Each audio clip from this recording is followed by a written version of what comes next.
नमस्कार, स्वागत है आपका प्रॉपर्टी प्लस में। मैं हूं दीपक यादव। नए लेबर कानून को श्रम के क्षेत्र में एक बड़े सुधार के रूप में देखा जा रहा है। केंद्र सरकार ने हाल ही में 29 पुराने कानूनों को बदलकर 4 नए सिंपल कोड में बदल दिया है। जाहिर है हर क्षेत्र अब इस बदलाव के फायदे नुकसान को कैलकुलेट कर रहा है। रियल एस्टेट सेक्टर, जहां एग्रीकल्चर के बाद सबसे अधिक श्रमिकों की जरूरत पड़ती है, इस सेक्टर पर कैसा असर पड़ेगा? प्रोजेक्ट की लागत बढ़ेगी या कम होगी या फिर स्थिर रहेगी?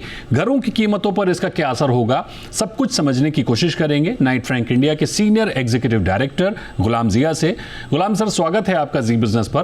पहला सवाल तो यही होगा कि जैसा कि हम देख रहे हैं, सरकार हर सेक्टर में रिफॉर्म पर काम कर रही है। अब हाल ही में श्रम कानून में संशोधन हुआ है। रियल एस्टेट सेक्टर बड़ी मात्रा में लेबर इंटेंसिव है। ऐसे में श्रम कानून में हुए बदलाव का असर रियल्टी सेक्टर पर किस तरह से पड़ता हुआ देख रहे हैं हम? जो मोदी सरकार ने जो रिफॉर्म्स लाए हैं, इसकी एक बहुत शिद्दत से जरूरत कम से कम रियल एस्टेट सेक्टर में बहुत अरसे से महसूस की जा रही थी। क्योंकि पहली चीज तो आप ये समझ लें कि हमारे जो ओवरऑल वर्क फोर्स होता है, जो कंस्ट्रक्शन साइट पे काम करता है, उसका 50 से 60% जो हिस्सा है वो अनस्किल्ड वर्कर्स होते हैं। मतलब ये वो हैं जो सिर्फ मेहनत करते हैं। जो स्किल्ड लेबरर्स हैं, जैसे अगर आप फिटर, बारबेंडर, इन सब का जिक्र करें, वो अपनी तरफ, लेकिन आधे से ज्यादा लेबर जो है वो अलग अलग जगहों से उमूमन खेती बाड़ी का काम करते हुए, जब फसल का वक्त नहीं होता तो शहरों की तरफ कूच करते हैं और कंस्ट्रक्शन इंडस्ट्री में एक अनस्किल्ड लेबर के तौर पर, अनऑर्गेनाइज्ड लेबर सारे का सारा ये है जिसका श्रेय जाता है कि अब तक के हमें कोई क्लैरिटी नहीं थी इस लेबर कानून को लेके। अब जो कुछ एक बेहतर सुविधाएं और एक बेहतर माहौल तैयार किया जा रहा है लेबर्स के लिए, इसका भी फायदा मुझे लगता है डायरेक्टली इंडस्ट्री को होगा। क्योंकि अगर आप अपने लेबरर्स का बेहतर ख्याल रखोगे, उनके सेहत का, उनके खान पान का, उनके रहने सहने का, हाइजीन का, तो जाहिर सी बात है उनकी प्रोडक्टिविटी, उनकी एफिशिएंसी बढ़ेगी। तो ये ओवरऑल सेक्टर के लिए बहुत बेहतरीन एक कदम है। लेकिन दूसरी ओर जो कई लोगों ने अटकलें लगाने शुरू की है कि इसके कारण रियल एस्टेट के दाम बढ़ेंगे, मुझे नहीं लगता ऐसा होगा। हालांकि अगर आप इसका विश्लेषण करें, जो रियल एस्टेट कॉस्ट में ओवरऑल लेबर का कॉस्ट होता है वो शहर से शहर बदलता चला जाता है। अगर हम हाई एंड प्रोडक्ट की बात करें, बहुत टॉप एंड लग्जरी प्रोडक्ट जिसका आजकल बहुत चल रखा है, इस सेक्टर में उमूमन लैंड कॉस्ट इतनी ज्यादा होती है कि लेबर कॉस्ट का फर्क बहुत ज्यादा महसूस नहीं होता। मुंबई जैसे शहर में, जहां पर तकरीबन 50% वैल्यू जो है वो लैंड की तरफ चली आती है, लैंड को उतना श्रेय दिया जाता है, लैंड की वैल्यू उतनी निकल आती है, यहां लेबर की वैल्यू मुश्किल से 5-7% से ज्यादा की नहीं होती। तो ओवरऑल जो डिफरेंस है, अगर आप अलग अलग क्षेत्रों को ओवरऑल अगर देखें, तो रियल एस्टेट पे इसका शॉर्ट टर्म इंपैक्ट होगा, जैसा मैंने पहले बताया कि कुछ समय तक इसका असर होगा, लेकिन उसका जो पॉजिटिव इंपैक्ट है उसके कारण आपके प्रोजेक्ट जल्दी खत्म होंगे, अच्छी क्वालिटी से बनेंगे। तो जो एक थोड़ा सा जो अंतर आएगा, जो इंप्रूव होगा, कॉस्ट बढ़ेगी, वो हमारे विश्लेषण, हमारे एनालिसिस के हिसाब से 4 से 5% से ज्यादा कॉस्ट बढ़ती हुई नहीं दिखाई दे रही है। वो भी अगले आने वाले कुछ समय में, क्योंकि एफिशिएंसी बढ़ेगी, प्रोडक्ट अच्छा होगा, तो उसका सारे का सारा एनालिसिस ये बताता है कि वो 3 से 4% मीडियम शॉर्ट टर्म में होगा। लॉन्ग टर्म में कोई इफेक्ट हमें रियल एस्टेट पर पड़ता हुआ नहीं दिख रहा। गुलाम सर, ये जो अंतर आप बता रहे हैं, 3 से 5% की लागत में असर आएगा, ये सिर्फ टॉप शहरों में या फिर पैन इंडिया?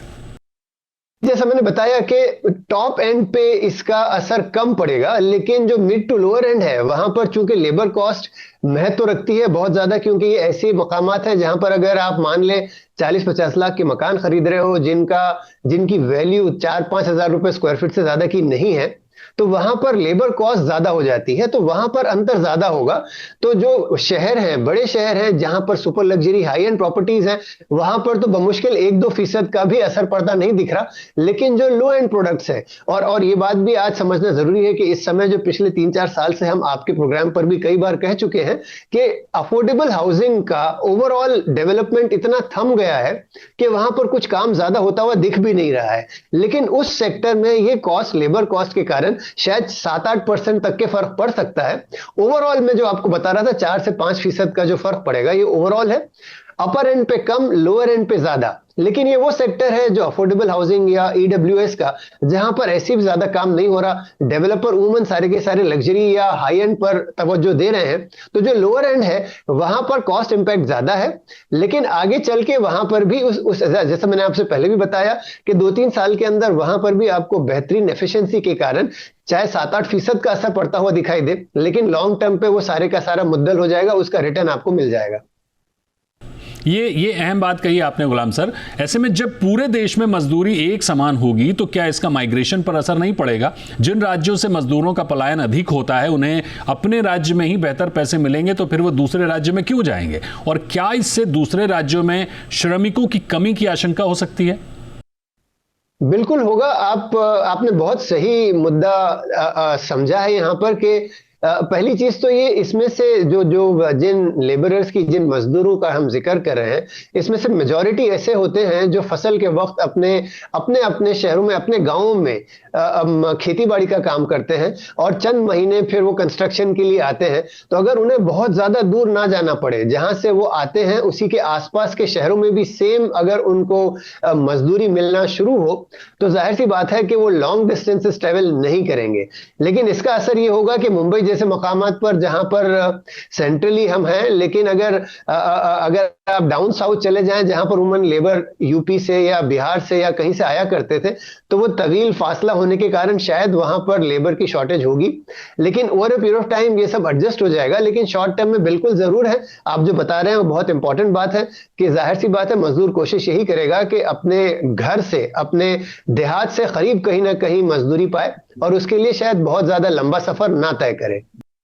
गुलाम सर, जब कंप्लायंस बढ़ते हैं, सेक्टर रेगुलेट होता है, नए लेबर लॉ रिफॉर्म की ओर लेकर जा रहे हैं, तो इससे निवेशकों का कॉन्फिडेंस कितना मजबूत होगा? क्या निवेश बढ़ेगा रियल एस्टेट में? निवेश पर अगर हम पहले तवज्जो इस बात पर दें कि पिछले कुछ साल 2 साल से जो फॉरेन इन्वेस्टमेंट है वो थोड़ा घटता हुआ दिखाई दे रहा है।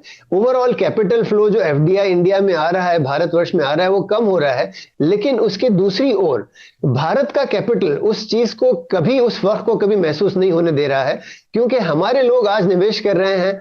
हमारे भारतीयों का जो निवेश की तरफ जो एक रुझान अभी पिछले साल 2 साल में बढ़ा है, चाहे वो स्टॉक एक्सचेंजेस हो या और किसी तरह का कैपिटल इन्फ्यूजन हो, एफडीआई की कमी को हमने महसूस नहीं होने दिया है। तो ये भारत का कैपिटल आज है जो हमें इंडिपेंडेंट बना रहा है और अपने पैरों पर खड़ा होने के लिए हमें तैयार कर रहा है। तो हालांकि आप जो कह रहे हैं वो बहुत मुद्दा इंपॉर्टेंट है कि जो फॉरेन कैपिटल है, जो एफडीआई है, उसको तो बहुत अच्छा लगे, महसूस होगा कि जब हम कंप्लायंस की तरफ कदम बढ़ा रहे हैं। चाहे इससे पहले हमने रेरा की बात की या उसके बाद जीएसटी की बात हुई, सिंगल टैक्स, तो बहुत सारी ऐसी जो इक़दामात हुए हैं जो ओवरऑल हर सेक्टर के लिए बहुत ही अच्छे रहे हैं, और उसमें ये एक और पॉजिटिव डायरेक्शन की तरफ कदम उठाया गया है। लेबर लॉज भी अगर पूरी तरह से सेटल हो जाते हैं, बेहतरीन लेबर लॉज और कंप्लायंस होता है, तो जाहिर सी बात है निवेश और भारत में बढ़ेगा। गुलाम सर, रियल एस्टेट में डायरेक्ट डेवलपर्स लेबर को कम रखते हैं, ये या तो कॉन्ट्रैक्ट पर होते हैं या फिर कंस्ट्रक्शन कर रही कंपनी के खाते में होती है लेबर। तो डेवलपर्स ये कैसे सुनिश्चित करेंगे कि उनके कॉन्ट्रैक्टर्स प्रॉपर रूल फॉलो कर रहे हैं कि नहीं, मजदूरों को सही मजदूरी दे रहे हैं कि नहीं?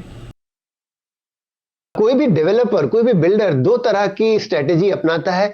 या तो लेबर खुद अपने रोल्स पर रख के काम करवाता है, वहां पर डेवलपर के लिए ज्यादा आसान है कि सारे कंप्लायंस का ख्याल रखे। लेकिन जब कॉन्ट्रैक्ट देता है तो इसमें भी आपके कॉन्ट्रैक्टर्स भी कई तरह के होते हैं, जो बेहतरीन कॉन्ट्रैक्टर्स हैं जैसे कि एल&टी या और कई सारे ऐसे हैं, एचसीसी। इन सारे कॉन्ट्रैक्टर्स का तो ऑलरेडी फुली कंप्लायंस कर रखा है इन्होंने, लेकिन आगे चल के बाकी भी सारे कॉन्ट्रैक्टर्स को कंप्लायंट होना आवश्यक होगा। और उसके चलते डेवलपर की, हालांकि जिम्मेदारी डेवलपर के सर होगी कि उसके कॉन्ट्रैक्टर्स पूरी तरह से कंप्लायंट हो, जिसके लिए डेवलपर को भी सारी एक टीम रखनी पड़ेगी कंप्लायंस इंश्योर करने के लिए। लेकिन वक्त के चलते सारे ही लोग कंप्लायंट हो जाएंगे, तो मुझे लगता है अगले 4 से 5 साल के दरमियान मीडियम टर्म में आपको इस चीज की चिंता बिल्कुल नहीं होगी, क्योंकि हर शख्स, हर कॉन्ट्रैक्टर पूरी तरह से कंप्लायंट होता चला जाएगा। एक अंतिम सवाल गुलाम सर, क्या कुछ चुनौतियां भी आप देख रहे हैं या फिर ये नए बदलाव रिफॉर्म के लिए परफेक्ट है? बिल्कुल, बहुत ही इंपॉर्टेंट कदम है। जैसा मैंने पहले भी कहा है कि रिफॉर्म्स, जो ओवरऑल रिफॉर्म इंडस्ट्री में और कई तरह के रिफॉर्म हो चुके हैं, रेगुलेटर हो गया है, रेरा हो गया है, जीएसटी हुआ है। अब ये जो कदम है ये भी एक बहुत बेहतरीन कदम है। जैसा मैंने पहले बताया, क्वालिटी, टाइमली डिलीवरी, ये सब पर इसका बहुत ही पॉजिटिव असर पड़ेगा। चैलेंजेस, जैसा मैंने कहा कि इससे कहीं ना कहीं पॉकेट्स में लेबर शॉर्टेज का मसला पैदा हो सकता है। जैसा हमने हमारे डिस्कशन में अभी थोड़ी देर पहले गौर किया कि हो सकता है लेबरर्स ज्यादा लंबा फासला तय ना करें, जहां पर उनका मकाम है, जहां से वो आते हैं, शायद उसके आस ही पास, क्योंकि अगर सेम पे स्केल पूरे मुल्क में हो रहा है तो शायद वो लंबे फासले तय ना करें, जिसके कारण कुछ पॉकेट्स में लेबर की शॉर्टेज हो सकती है। लेकिन ये सारी चीजें मिड टू शॉर्ट टर्म है, लॉन्ग टर्म में इसका बेहतरीन असर होता हुआ ही दिखाई दे रहा है। बिल्कुल गुलाम सर, आपको उम्मीद है कि नए रिफॉर्म रियल एस्टेट में श्रमिकों के लिए बेहतर है, पूरे रियल एस्टेट के लिए बेहतर है। इनफैक्ट ये ज़रूरी थे।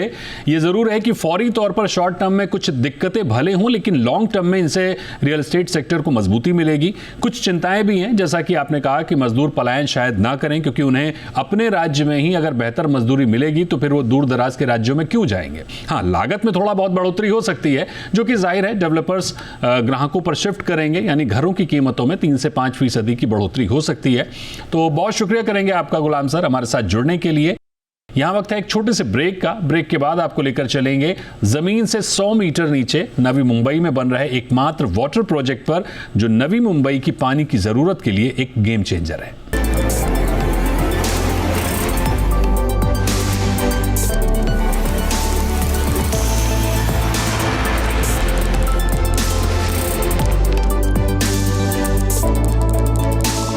Welcome back. आप देख रहे हैं प्रॉपर्टी प्लस। नवी मुंबई को फ्यूचर सिटी के तौर पर विकसित करने की तैयारी हो रही है।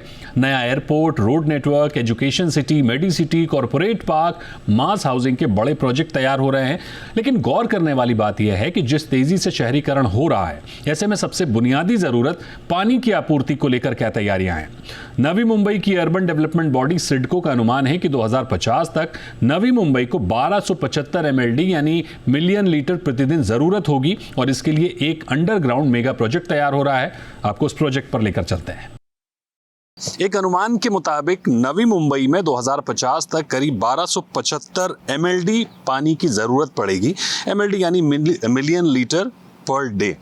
1275 मिलियन लीटर पर डे के हिसाब से आप समझ सकते हैं कितना पानी है। अभी अगर मौजूदा स्थिति हम देखें तो करीब 300-350 MLD की रिक्वायरमेंट होती है, और सिडको और अलग अलग लोकल अथॉरिटीज़ उसे पूरा करती हैं। लेकिन 2050 तक जो रिक्वायरमेंट है वो कैसे पूरी होगी, ये एक बड़ा सवाल है। तो हम एक प्रोजेक्ट पर आए हैं जो एहतामने प्रोजेक्ट है। करीब 2400 करोड़ का ये प्रोजेक्ट है। 29 किलोमीटर की एक पाइपलाइन डाली जा रही है, और इंटरेस्टिंग चीज़ ये है, इंजीनियरिंग का कमाल यहाँ देखिए कि ये पाइपलाइन ज़मीन से करीब 100 मीटर नीचे डाली जा रही है। तो एक अलग टेक्नोलॉजी है, इंजीनियरिंग का इस्तेमाल किया गया है। ये किस तरह से डाली जा रही है पाइपलाइन, कैसे ये पूरा प्रोजेक्ट बन रहा है, इस पूरी प्रोसेस को मैं आपको दिखाने की कोशिश करूँगा।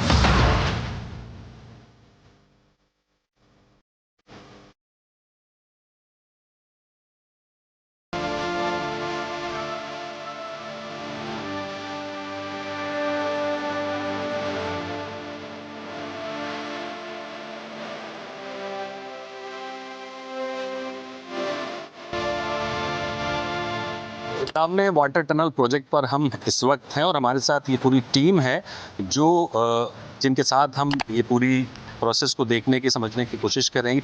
इस प्रोजेक्ट के बारे में बताइए कि 29 किलोमीटर का ये जो पूरा प्रोजेक्ट है, कितने पैच में बन रहा है, किसको किसको काम दिया गया है, आपका इसमें क्या रोल है, एक बार ओवरऑल ब्रीफ करें। तो अभी ये पूरा जो एग्जिस्टिंग स्कीम है, जहाँ से सिडको का जो है, तो वो लोग क्या कर रहे हैं कि जो हेतौने डैम है वहाँ से वो लोग 120 MLD पानी को ड्रॉ करके वो थ्रू सरफेस पाइपलाइन वो लोग जीते विलेज तक लेके आ जाते हैं। वहाँ पे उसका ट्रीटमेंट होता है। ट्रीटमेंट उसके फिर आगे फिर सरफेस पाइपलाइन से फिर वो मास्टर बैलेंसिंग रिजर्वायर लेके जाके फिर वहाँ से वो लोग मुंबई जैसा न्यू मुंबई इंटरनेशनल एयरपोर्ट है, फिर जैसा सिडको रीजन है, फिर जो खारघर नोड है, कमोटी नोड है, वहाँ पे वो लोग डिस्ट्रीब्यूट करता है। और ये जो टनल है वो 80 to 100 metre below ground level है। मतलब आप देखेंगे तो ये 30 मंजिली इमारत था, हम लोग नीचे ज़मीन के नीचे हम लोग जा रहा है इसको। तो इसका जो अगर डाया देखेंगे तो ये 3.2 मीटर डायामीटर टनल है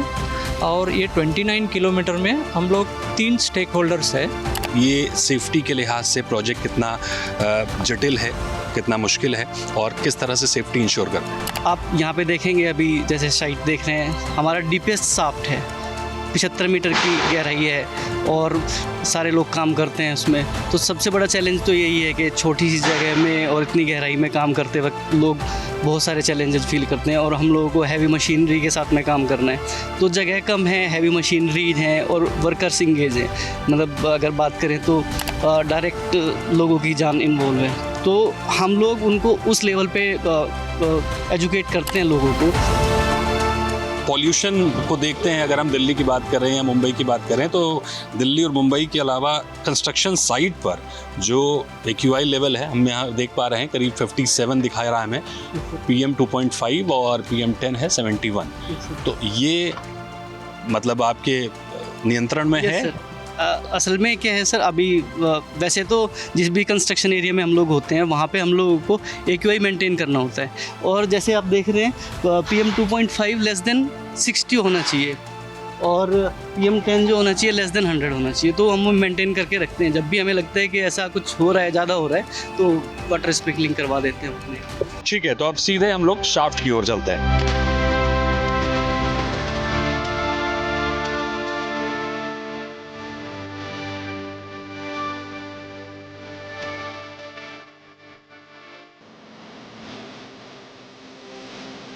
तो इस वक्त हम ज़मीन से करीब 75 से 80 मीटर नीचे आ चुके हैं और यहाँ पर बहुत सारे सेफ्टी मेजर्स को फॉलो करना पड़ता है।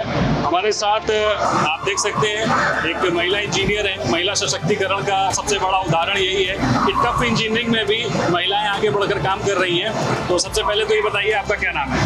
मेरा नाम परिजा पाटिल है। मैं हेड ऑफिस एफकॉन से हूँ और मैं इधर साइट विजिट के लिए आई हूँ। फर्स्ट टाइम मैं ये साइट विजिट कर रही हूँ। वाटर टनल प्रोजेक्ट है सिडको का, जिसके थ्रू हमें बहुत सारी चैलेंजेस फेस किए। हमने इसमें वो चैलेंजेस कैसे कवर किए, रिस्क आया, वो रिस्क मैनेज करके हम कैसे आगे बढ़ के एक बजटेड टाइमलाइन है उसके अंदर हमें जाना है। तो हम ये प्रोजेक्ट उसके हिसाब से कर रहे हैं।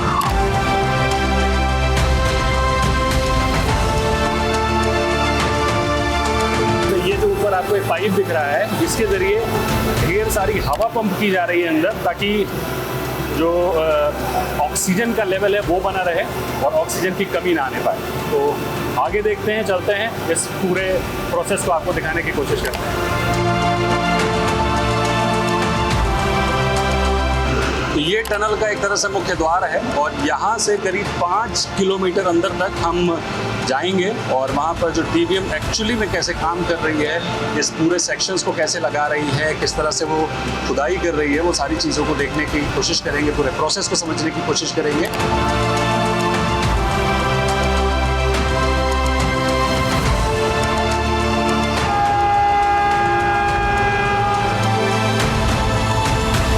करीब हम 2 से 2.5 किलोमीटर अंदर आ चुके हैं इस टनल में और लगातार अभी हम लास्ट पॉइंट तक TBM तक जाने की कोशिश कर रहे हैं। टीम हमारे साथ है। प्रसाद सर, अभी हम कितना आ चुके हैं और कितना जाना है अंदर? अभी हम लोग 2 किलोमीटर तक अंदर आ चुके हैं। अभी अपने को 3.5 किलोमीटर और अंदर जाना है। ओके, टोटल कितना समय लगता है अगर हम यहाँ एक पॉइंट से दूसरे पॉइंट तक जाते हैं? टोटल अगर हमने को पूरा लेंथ जाना है 5.2 किलोमीटर, तो उसको हमको 45 मिनट्स टू 60 मिनट्स लगता है टाइम। यानी 45 मिनट से 1 घंटे के आसपास लगता है एक छोर से दूसरे छोर तक जाने के लिए। अभी लगभग हम बीच में हैं और जितना सफ़र हमने तय किया है लगभग इतना ही सफ़र और तय करना है।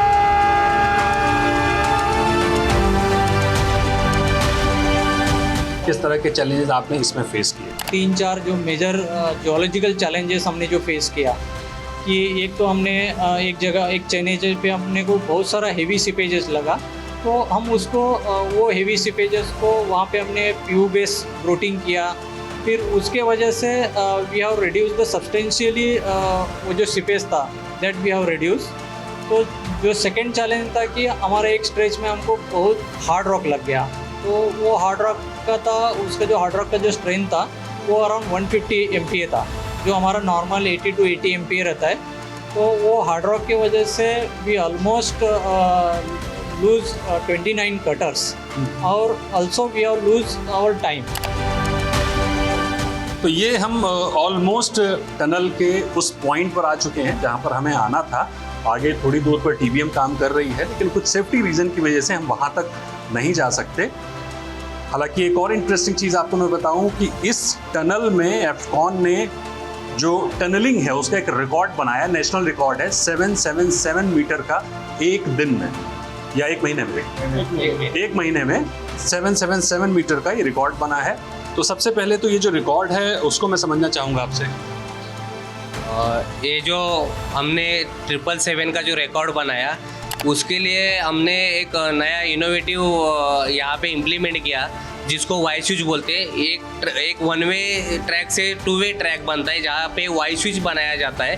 तो हमने ये लोकेशन पे वाई स्विच बनाया जिससे एक 2 ट्रैक हो जाता है। उसका पूरा स्पैन 150 मीटर का है। इसकी वजह से हमारा लीड टाइम में जो टीबीएम आइडियल रहता था वो टीबीएम आइडियल रहना बंद हो चुका और हमने कंटिन्यू वर्किंग में ए साइकिल में हमने 777 का रिकॉर्ड, नेशनल रिकॉर्ड बनाया।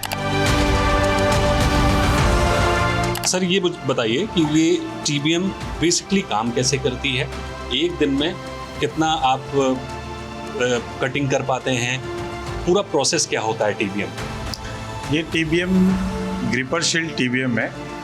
ग्रिपर शील्ड टीबीएम इसलिए बोलते हैं कि इसे जो जैक रहते हैं, ग्रिपर जैक के सपोर्ट लेके हम माइनिंग करते हैं। माइनिंग करने के बाद जब जो थ्रस्ट सिलेंडर का स्ट्रोक 1.2 ओपन हो जाता है तो जो उसके बाद हम रीग्रिप करते हैं। यही प्रोसेस चलते रहता है। उसमें क्या है, हम लोग को जो मेन ऑब्जर्व करना रहता है वो पैरामीटर्स रहते हैं, जैसे थ्रस्ट फोर्स कितना जा रहा है, कितने आरपीएम में कटर घुमा रहे हैं हम, उस आरपीएम से हमको क्या स्पीड मिल रहा है और टॉर्क कितना दे रहे हैं या मिल रहा है हमको जो टॉर्क, उस पैरामीटर पे हम डिसाइड करते हैं हमको मशीन को किस वे में चलाना है। बिल्कुल सर, बहुत बहुत शुभकामनाएं आपको इस प्रोजेक्ट के लिए। जब पूरा होगा तो शायद नवी मुंबई में जो लोग पानी पी रहे होंगे वो आपको शुक्रिया अदा करेंगे।